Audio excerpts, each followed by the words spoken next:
Olá, seja bem-vindo a essa apresentação. Meu nome é Marco Brandão, eu sou pesquisador, professor e técnico em educação aqui da Universidade Federal Fluminense e voltando recentemente de uma instância pós-doutoral na Universidade Nacional Autônoma de México, eu compartilho com vocês uma parte dos resultados desse trabalho que venho desenvolvendo e que nos últimos anos tem sido representado pelo enfoque que tem sido dado no título dessa pequena apresentação. Bom, eu venho trabalhando com essa questão do software e da informação como dois aspectos muito relevantes hoje na composição do cenário de trabalho e educação. Nós vemos aí que hoje é relativamente muito comum você usar ferramentas informáticas para a realização de trabalhos de diversas naturezas, seja na indústria, seja no comércio, seja em setores de alimentos, de acompanhamento social, de acompanhamento psicológico, de formação educacional. E exatamente por entender que essas ferramentas trabalham exatamente com entradas e saídas de informação para a realização de tarefas, para cumprimento de determinadas etapas de trabalho, é que isso foi pensado como importante, ou de um outro modo, reconhecer a importância desse tipo de presença na sociedade de hoje desses recursos tecnológicos. E do outro lado está a informação, que hoje vem assumindo e ganhando força, não só nas áreas destinadas a seu estudo, como as áreas das ciências da informação, a biblioteconomia, a bibliotecologia, como também em outras áreas de engenharia, de estratégia, de negócios, da administração. E dentro dessas áreas de estudo da informação, chegamos a esse conceito da Information Literacy, que é um conceito que convence em termos do que nós podemos pensar como um elemento balizador para se compreender a inteligência, e não só compreender, como também em algum momento identificá-la ou até mesmo medi-la. Então, basicamente, meu trabalho ele vai por essa direção, Se trata de um pequeno propósito de contribuir a esse conceito de inteligência diante de uma sociedade que está formada por esses elementos, como também de mais uma maneira poder identificar ou mesmo medir essas capacidades de comportamento nos humanos, coisa que já vem sendo muito tempo discutida e dominada por consciências de várias áreas, como por exemplo em biologia, fala-se de capacidade de adaptação a novas situações, sobretudo na psicologia, capacidade cognitiva de aprendizagem, de relação. Na psicologia também se fala de que não existe esse conceito universal do que é inteligência, e por isso mesmo não é fácil uma definição simples, mas sobretudo seguramente não é uma coisa que é medida somente para superar provas. Em verdade, a inteligência, ela inclusive do ponto de vista da nova psicologia, representada nas figuras de Gardner, de Goleman, ela se amplia em termos de conceito, de percepção, e fala-se inclusive de aspectos importantes como os assinalados pela American Psychological Association em termos de ser uma característica intelectual que vai variar de acordo com a ocasião, de domínio e critério, o que se afasta exatamente desses conceitos clássicos ou dos conceitos aqui apresentados sobre a inteligência, mas que também acrescenta em termos de você pensar que ninguém é absolutamente inteligente. Você vai ter inteligências de acordo com contextos, e mais, o que saber do contexto para atuar nele de maneira inteligente. Por esta razão é que, aproveitando os trabalhos do Mainstream Science on Intelligence, eu busquei nisso que está grifado exatamente um norte para o meu trabalho. Não é uma mera aprendizagem de livros, nem uma habilidade estritamente acadêmica, nem um talento para superar provas, obviamente, mas o conceito de compreender o próprio entorno, né? A capacidade de compreender o próprio entorno. E como é que isso pode ser possível? Né? Como se pode possibilitar compreender o próprio entorno? Ora, tendo informação sobre ele. Esse é o primeiro aspecto que revela por que a informação hoje tem essa importância que parecia não ser identificada no passado.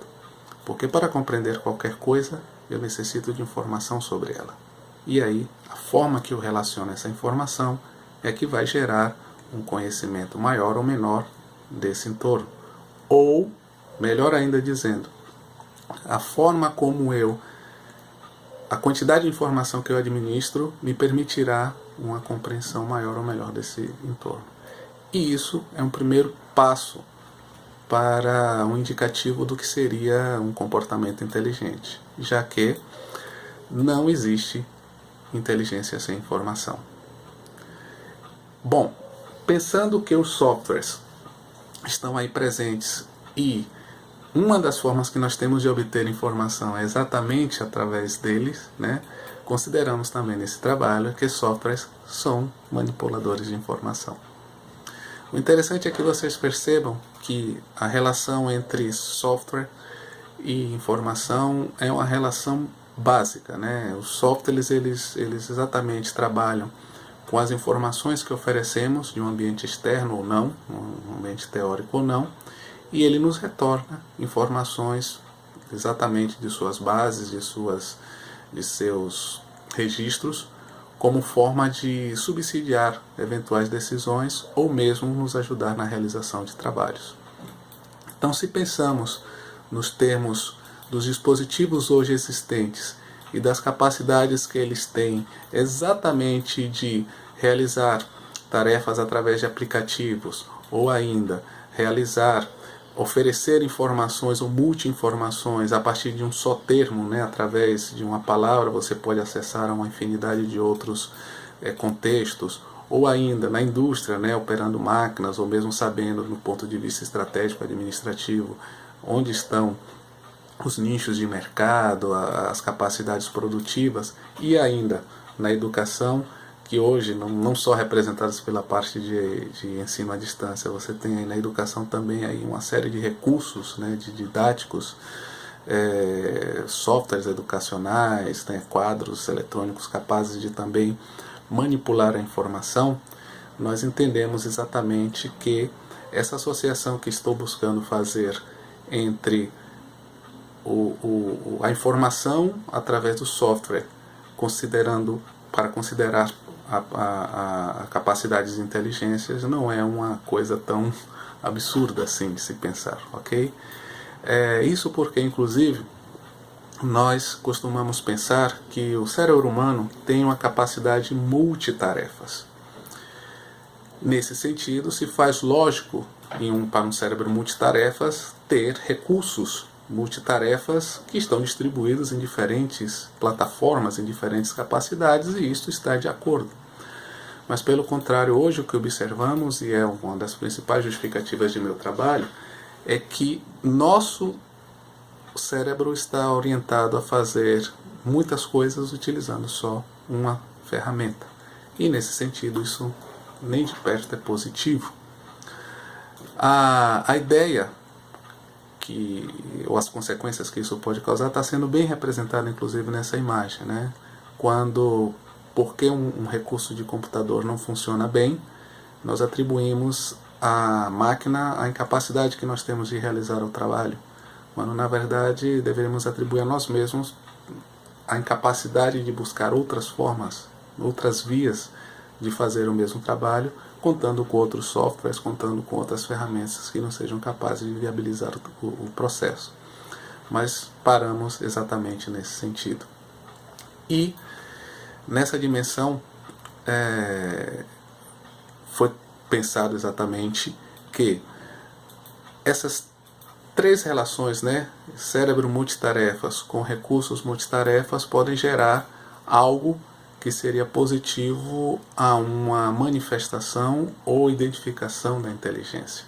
Ou seja, se as pessoas fossem, quanto mais as pessoas utilizassem diferentes softwares, elas poderiam apresentar maiores capacidades de inteligência. Para isso, eu criei ainda no doutorado uma coisa que eu intitulei como Índice de Information Literacy. Se trata de uma fórmula, uma equação matemática baseada exatamente no conceito da Information Literacy, que traz 9 pontos com os quais se pode medir se uma pessoa tem uma capacidade de manejar informação, né? Já que trata de um conceito que trabalha com a capacidade de uma pessoa usar a informação de forma eficiente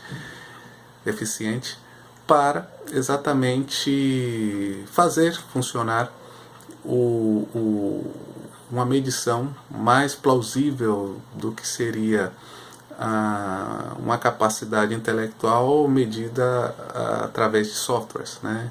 E aí, nesse sentido, esse conceito foi aplicado, essa fórmula, essa equação foi aplicada através de um extenso trabalho de investigação, tanto com estudantes quanto por profissionais daqui da Universidade Federal Fluminense, como também da Universidade Nacional Autônoma do México, fazendo uma relação muito interessante sobre essas capacidades de inteligência. E para finalizar, inclusive, eu trago um pouco desses resultados aqui, nos quais se eu relaciono, né, os índices de rendimento de avaliação escolar de diferentes áreas do conhecimento, os índices de avaliação de produção de diferentes áreas de conhecimento e os índices exatamente encontrados dessas mesmas áreas através da fórmula desenvolvida no meu trabalho. Então, como vocês podem observar, tanto o rendimento escolar quanto o rendimento produtivo, né, desses contextos institucionais, eles estão nas áreas que tiveram maior desempenho, muito bem coadunados, muito bem relacionados com os altos índices adquiridos nessas áreas de produção, medidas em diferentes sistemas, em diferentes índices nesse trabalho. Então, aqui estamos abertos, né? Temos um correio aí para que vocês possam se comunicar, e muito obrigado pela sua atenção.